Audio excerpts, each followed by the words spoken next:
All right, welcome back to another Fathericity. Hey gang, how's it going? This is gonna be interesting. I think.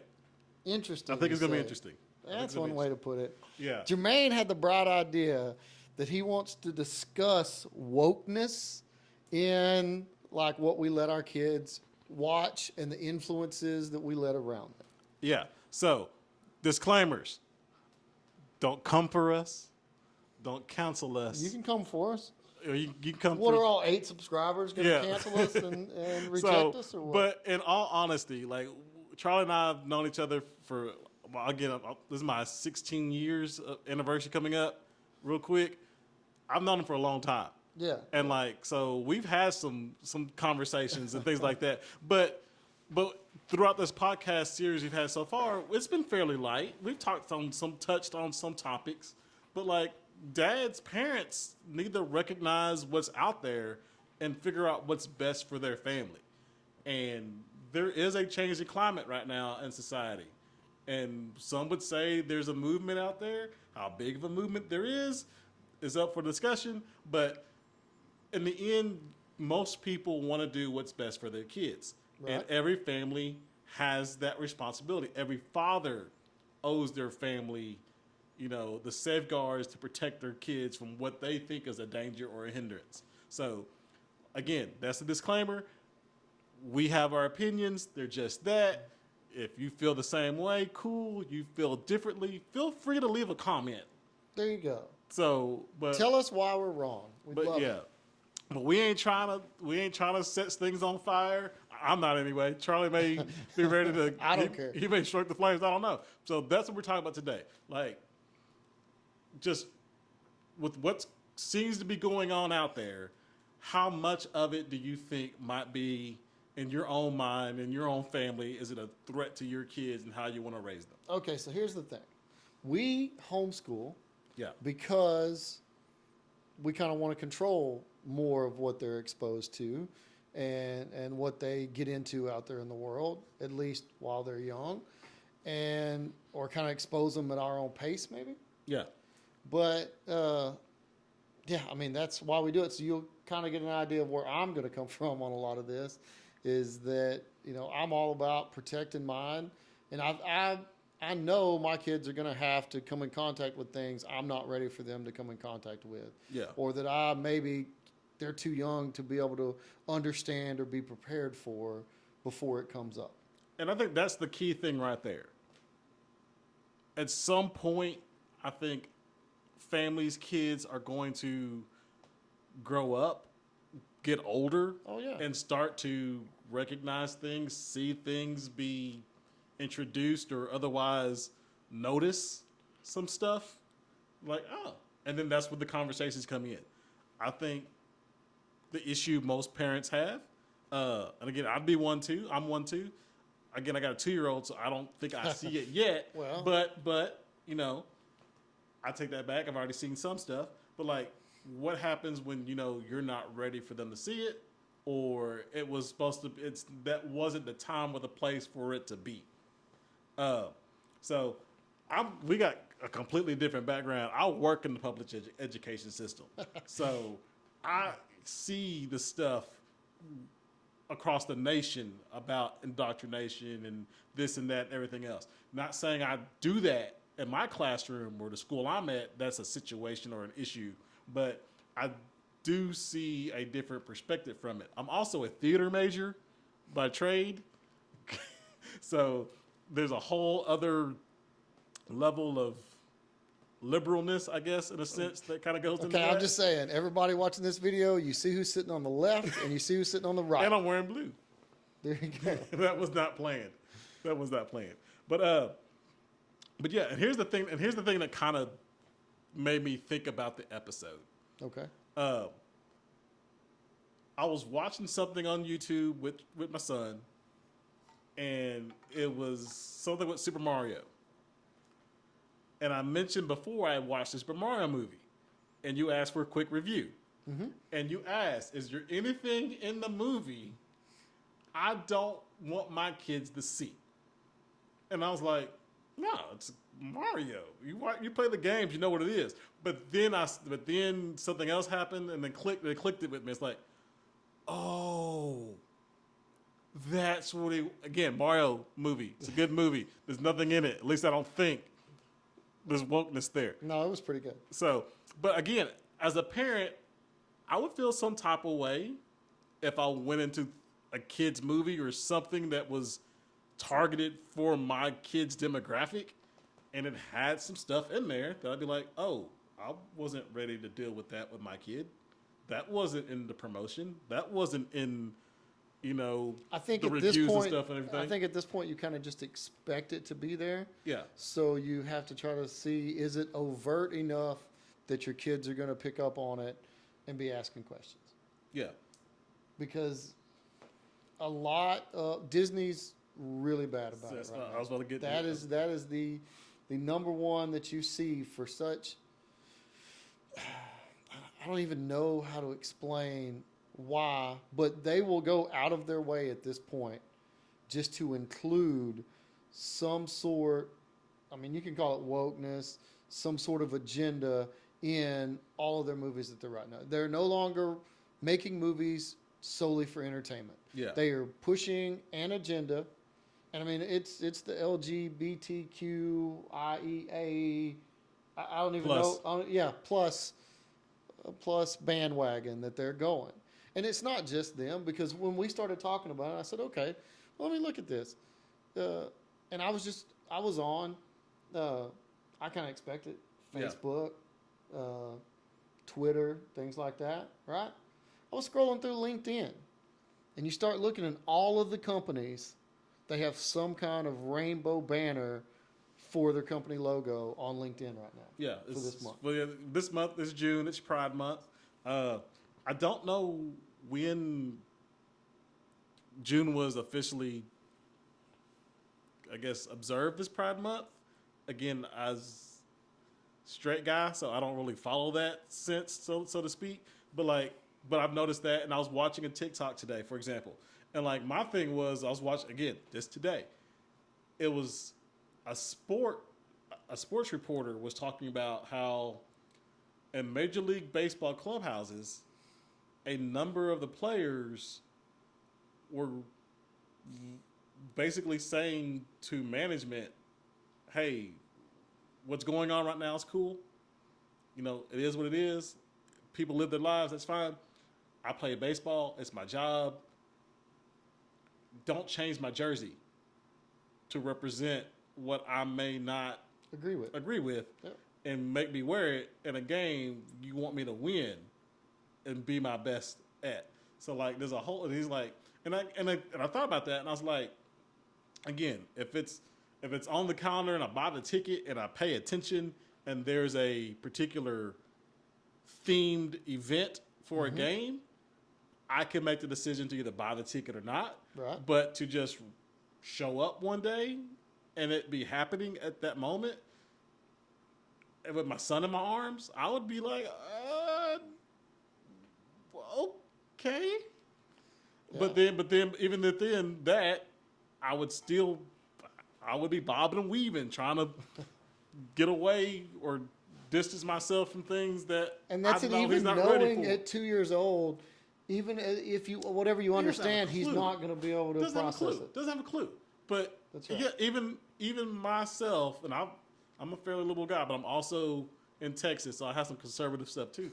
Even I'm like, not for my son, not right now. Well, wait. So what you're saying is there's a lot. Let's just say in general. Let's just back up. Yeah. Because this is one of the tougher things to do.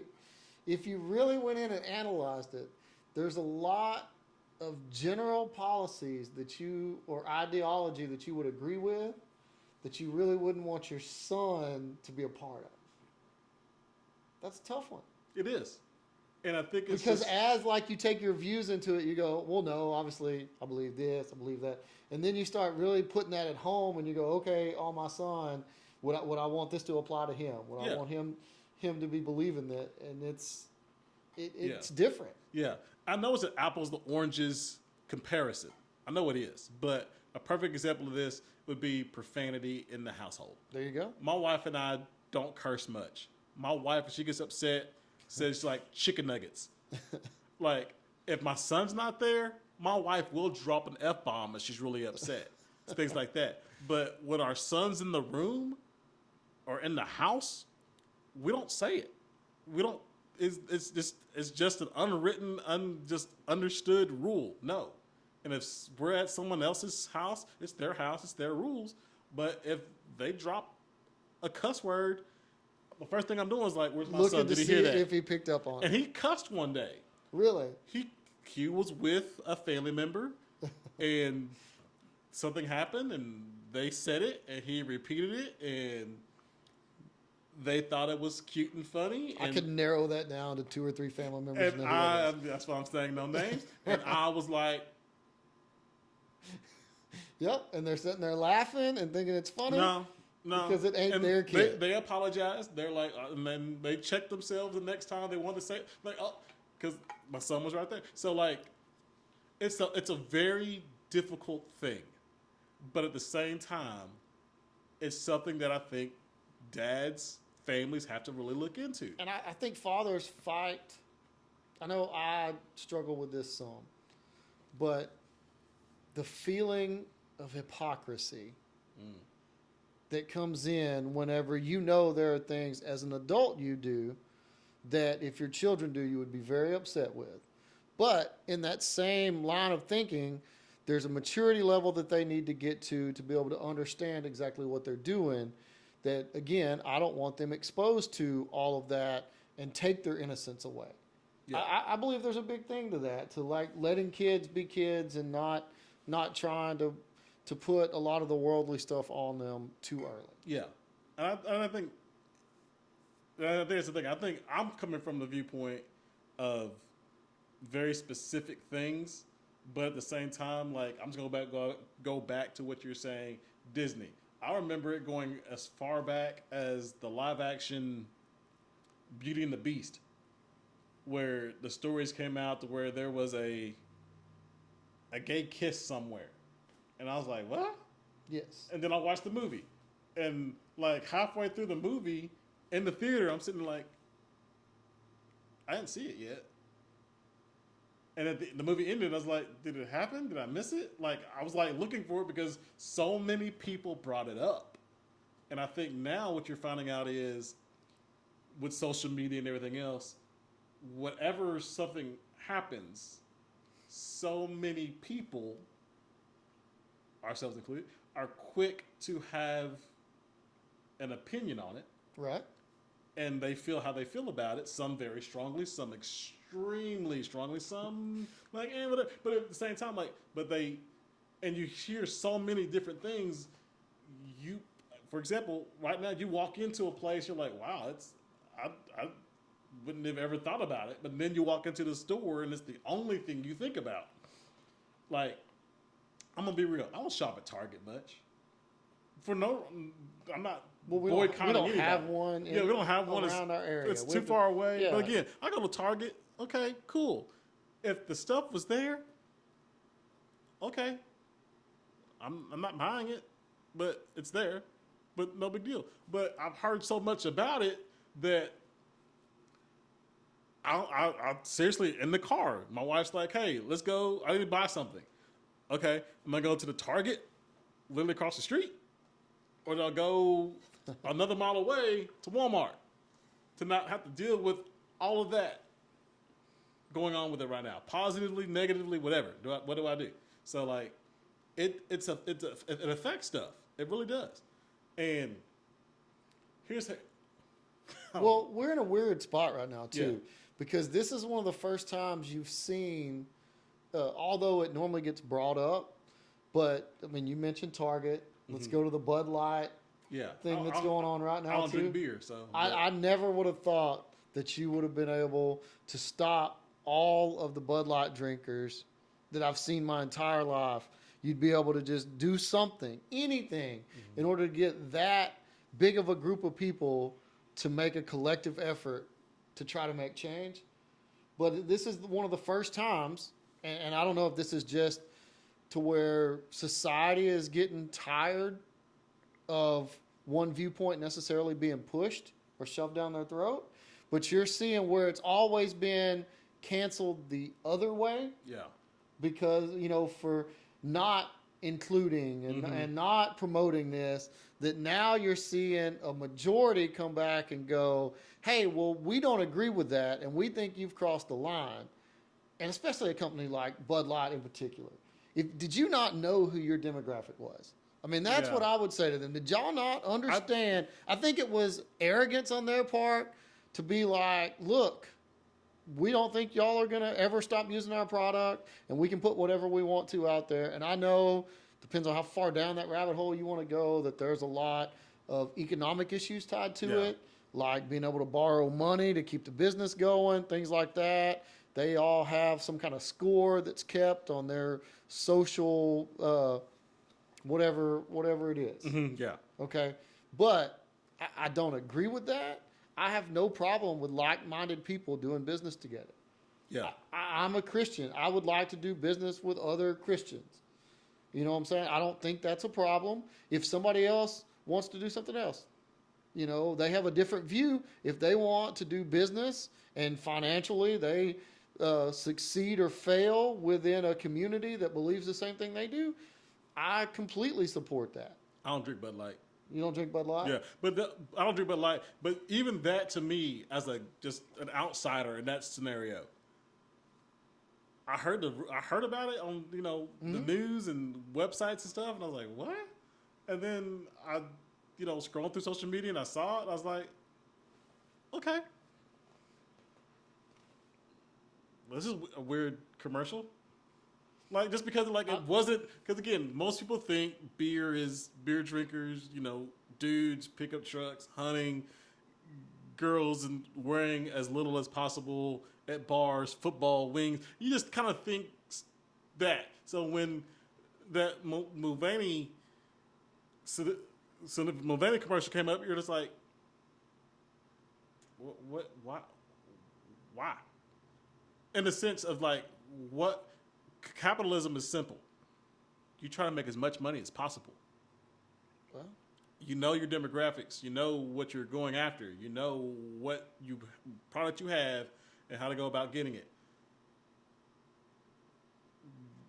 To target that demographic, I don't know what percentage who they were trying to add to the... like what was the plus benefit to it? Now, if you just want inclusion, cool.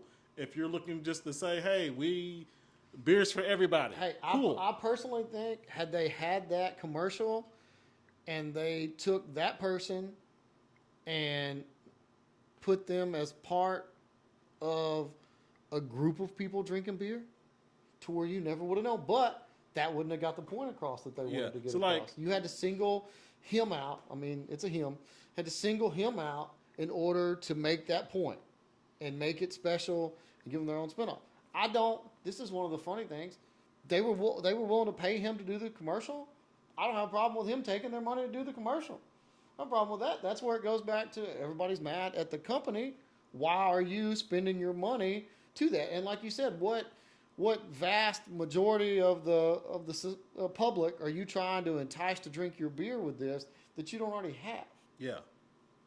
And like, there's a number of businesses out there in the world. Again, this is more political right now, but we'll bring it back. But like, you see that, and then you see other companies go out of their way. Here's the thing, and I coming from a different aspect, and here's what I'm gonna come at it with. Like, I'm black, y'all, if you haven't noticed. Just thought we had poor lives. So, like, a year or two ago, Walmart, great value brand, came out with a Juneteenth flavored ice cream. Okay. And I'm not gonna lie, I saw it and I was like, why is Walmart making a Juneteenth ice cream? It's a national holiday now. A lot of states are recognizing it as a holiday now. That's cool. Juneteenth. If you don't know what it is, look it up. But anyway, people went after Walmart and like, why are you trying to make money off Juneteenth? What? We don't need a ice cream for a day We didn't need that. That's not what this is about. Quit trying to make money off ice cream off Juneteenth. And Walmart's like, our bad, took out the shelf. Because they knew they made enough people upset that they didn't need. It was going to start affecting business. It's going to affect business. And Hey, they got just rid pull of it. that out. And like, let's pull it out. But I was like, so as a black guy, I see that sometimes. I'm like, it's a whole different struggle I know nothing about. How do I relate it to the struggles of the civil rights movement and stuff like that, equal rights, all this and that? Like, I see all of it, and I know there's growing pains and things of that nature, and I don't know. I'm not gonna act like I do know, but at the same time, I'm sitting there like, there's probably, from a business point, better ways of trying to target a market that you're looking for, a demographic that you don't already have, to help raise your stock value or increase your quota for the quarter or this and that, everything else. So when it comes back to kids, I'm looking from Walmart to beer to kids. There you go. Like, at what point, I mean, what is there in the story? I'm coming from all different angles. What's in the story for a kid to watch it that makes them have to go, hey, mom, dad, why is that there? Or what's this about? Yeah. Or that's interesting. Or, huh? Or, ooh, or whatever. And I think if your kids were to just be out at the library, for example, or the park, or the game, or the store, and you saw someone who was different or anything like that, and the question arose there, you as the parent would do the responsible thing, and you would do what's best for your family and addressing that issue, however you see fit. I'm with you. The issue, and the more I hear it, the more I think about it, the more I internalize it, the more I'm like, yeah, that's kind of, if it's being thrust upon your kids, your household, for no other reason. Because again, I think there's a difference between inclusion and bringing people together and educating people and promotion, and then just like, let's ruffle some feathers, or let's just create attention for attention's sake and see what happens with it. Right. So it's a delicate balance. And like, have y'all, for example, The Little Mermaid came out. I don't care about The Little Mermaid. Little Mermaid's black. Cool. Doesn't affect me. Doesn't bother me. I'm not freaked out or like, no, I can't watch the movie. It's a mermaid with talking fish. It was already fantastical to begin with. Right. But to see people go Get out of up their in way to say, don't watch the movie, historically speaking, there's no way a mermaid should be black. One of the dumbest things I could ever imagine. I'm like, what? Really Where do you? I think a lot of that is tied into romanticizing their youth, and when they first saw it, oh, this is the way it is, and that's the only way it could be, and why would you change that? Yeah. I really think it is a big part of that. But I personally think Little Mermaid probably should have been green or gray. I mean, like a fish color. Yeah. I mean, what do we think? But if you're going to humanize her to do that, it doesn't matter what color she is. Yeah, but at the same time, again, I'm not hating on Little Mermaid for that reason. I could care less about the Little Mermaid, whatever movie. The first original Little Mermaid had its own drama. Look at the VHS cassette case cover. You know what I'm talking about. But like, one of those things, like that's inclusion for the sake of people, girls, any race, any color, to look and say, oh yeah, that looks like me. Cool. It doesn't change the story. It doesn't affect the ending. It just tells the story, and she just happens to be essentially the same story. It's not like they changed the story. Like, yeah, but say you're going to do, I don't know, this happened before. Say you do Mulan. They already did Mulan, so I can use this as an example. Yep. Say you do Mulan, and they don't get an actor of that race that is portrayed through the historical accuracy of the telling of the story. If Jennifer Lawrence was Mulan, yeah, there's an issue. Well, or if Halle Berry Bailey, whatever the girl's the young lady's name is in The Little Mermaid, if she was Mulan, that's a problem. But like that's not the type of inclusion you're looking for. But even then, it's for kids especially, what is out there or what's being marketed out there to kids that's being pushed and promoted for their eyes that you know that is specifically knowing a kid is the market for it. It's the target audience. Well, I mean, that's the big issue. I don't even know as though that's a big issue, but so there's a saying that talks about what's accepted by one generation will be, or what's tolerated by one generation will be accepted by the next generation and celebrated by the next. So I think by understanding how society works, there's a major push within, for whatever reason, within a lot of these entertainment companies, the industry. I'm sure it's not the entire industry, but yeah, I started to get the that. people that are from there that push this to where they know if we can expose children to it and desensitize them to it, then we move closer to acceptance and finally promotion. I mean, I think some people would feel as if they skipped the acceptance and went straight to the promotion anyway. I don't know, but I see exactly what you're saying, and it's a weird thing to navigate. And again, yeah, as a parent, looking at as a father, when you look at it, it's really tough. There's so many things that are going to happen to your children that you have zero control over, and what they're exposed to should be one of those things that you pay attention to and think about and try to find a way to, as you think they're developed enough and have a good enough understanding to be able to explain that, hey, this is the way some people are. This is, this is why you're seeing this. This is why this came up when you were over here. This is why you've never seen this before. And be able to explain that to your children and walk them through it. But, I mean, that's just one of our jobs, and it's a hard one. Yeah. And I think, and again, so that's a very interesting point. It's a very good point. I'm not going to talk about it. Never mind. Moving on. No, go ahead. No, because again, it goes back to schools and a whole situation. I didn't look it up to be certain. I don't want to say some stuff and just be like out of there. You just want to shoot from the hip on I don't want to shoot from the hip on something like this. But I've been doing it anyway. But yeah, this one, if I say a name, it's gonna be I don't want them to find me. But you've got to figure out as a parent, like again, like we were latchkey kids in the sense that we grew up in a generation to where mom and dad were at work. They're like, hey, go home, close the door, watch TV, eat a Lunchable, eat a Hot Pocket. I'll be home at 7. And we just watched TV.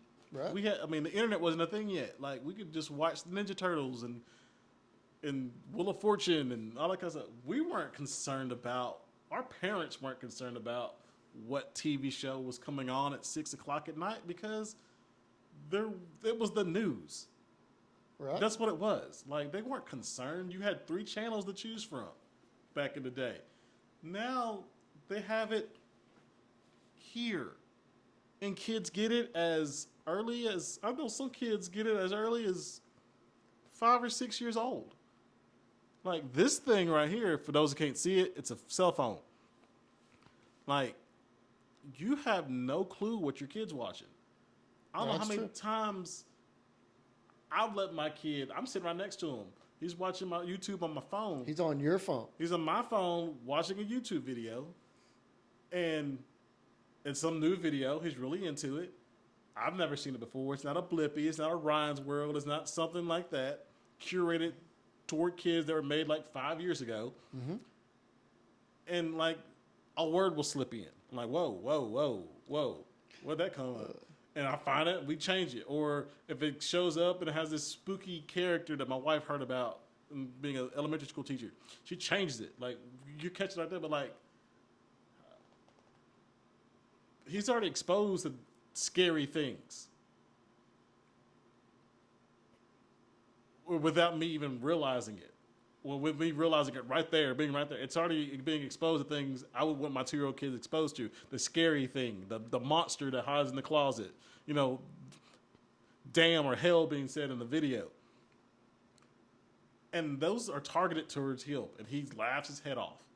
Yep. How much more is being targeted to a kid 8, 9, 10 years old on a cell phone Again, and with a Snapchat or whatever, and they hear and see. And again, you can raise your kids to be and do how they are and be and all that kind of stuff.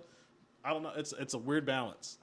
It's a weird balance. Well, I struggle a lot, and our kids have them, but I struggle with even like we have Amazon Fire tablets. Yeah. Okay, so we approve all the games they get and stuff like that, but I still struggle with letting them have that. I mean, I'm pretty sure, I don't know what the science is on it, but I'm pretty sure there's research done that talks about behavioral issues if exposed too much to it before it's like 5 or 6 years old. And I mean, mine have had it for a long time because I remember years ago, 3 or 4 years ago, thinking of ideas for gifts for your kids on a Christmas. Yeah. And they even asked, like, hey, about, little fire tablets. You and your wife are like, no, not right now. No. In fact, my son has a fire tablet. He plays a little iPad. It has like 2 puzzle games on it that he sometimes plays. It's like, simple stuff, nothing in it. And then like YouTube. YouTube Kids, in my opinion, is worse than YouTube. So like, yeah, because some things slip through YouTube Kids that don't quite slip through. And he's watched so much stuff that my personal YouTube, as a 42-year-old dude, is curated to a 2-year-old child. Right. So like, I see the stuff that he's watching on my stuff, so I kind of know what's there. YouTube Kids, I don't know what's there, and he'll pick the few of the videos I'm talking about. Like, well, they're so good now at targeting that, seeing what held your attention and be able to show that to you repeatedly. The algorithm is crazy. But what I was going to say was this: we bought our kid a Fire tablet at 2. He has a Fire tablet.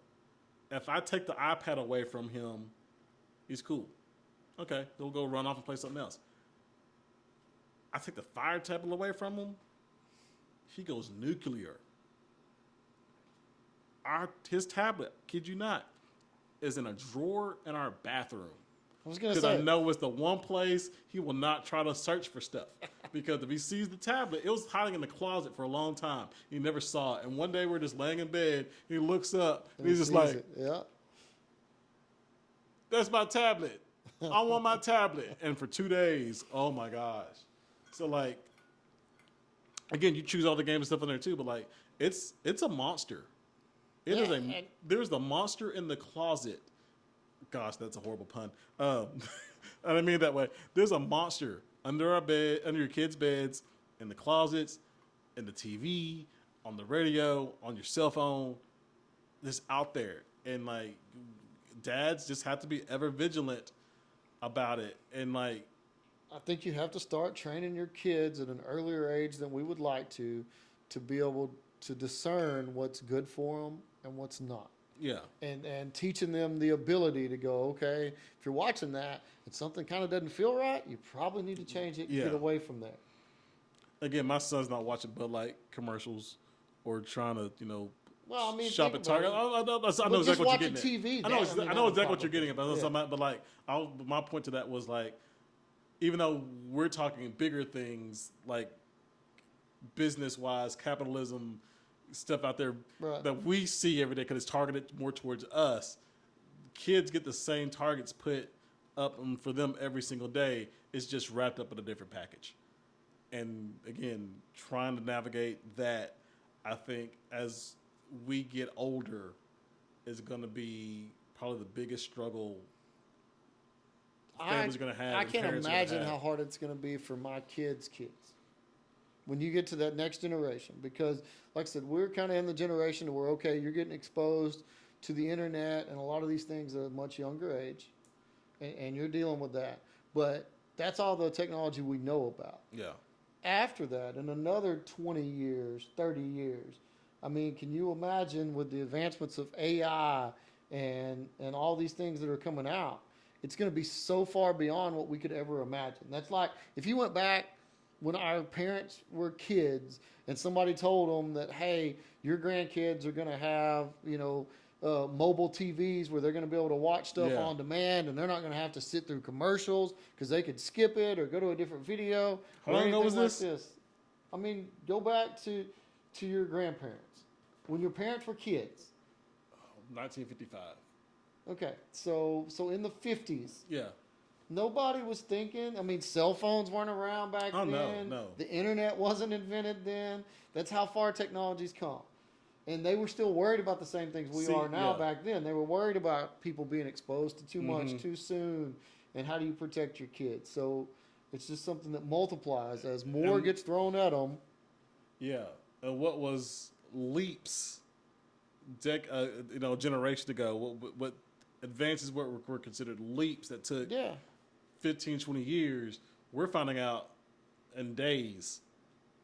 So, like you said, imagine our kids growing up in a world where our grandkids are living and it's seconds away. Yeah, or hardwired in. I mean, there's no telling what it's going to be. That's the other thing. So, okay, we've turned this into a depressing episode. No, so I was going to wrap it up. I was going to wrap it up this way. Dads, parents, just fight the fight that you know to fight and do what's best for your family. Do what's best for your kids. There's a whole world out there that you've got to get them prepared for. You can't. I firmly believe you can't shelter them and shield them from never seeing all the stuff that's out there, because once they approach it, they're not going to know how to handle it. But you do what you feel is best for your family so that you're able to. I keep stressing that because, again, every household's different. Yeah. So you just got to do what you feel is best for you and your family, that you feel comfortable with, so that you can have little humans grow up to be the type of people you want them to be in a world that is constantly changing around them. Yeah, I mean, I really think those systems that you put in place and allowing your kids to make them have to figure out what's good and what's not, what's beneficial and what's detrimental to them is the biggest thing you can do as a parent, because they're going to be in this world without you. The rest of us are going to have to deal with them. And so that's all we can ask, is just try to teach them how to have good systems and a good understanding of the world, because it's going to be tougher and tougher. And on a positive note, as bad as it may sound on this podcast right now at this moment. Right. This is one of the worst mood podcasts we've ever done. But again, it's one of those tough ones, because I know dads, we struggle with a lot of stuff, and a lot of it is external and doing what's best for our family. So it's great to have fun about, different holidays and this and that, and what you did for the weekend. But there's also some stuff like, what are you doing to get your kid prepared for life? Yeah, if anybody has any good programs, let us know what y'all think. Let us know at what age you think tablets are good, what age phones are good, what age internet's good. Because, I mean, it's all coming instantaneous to them, and, all any of us can do is the best we think we can at the time. Yeah. So do your jobs, Dad. You're doing a good job. Just keep doing what you're doing. Just full armor. Armor up. There you go. All right, we'll see you guys next time. All right.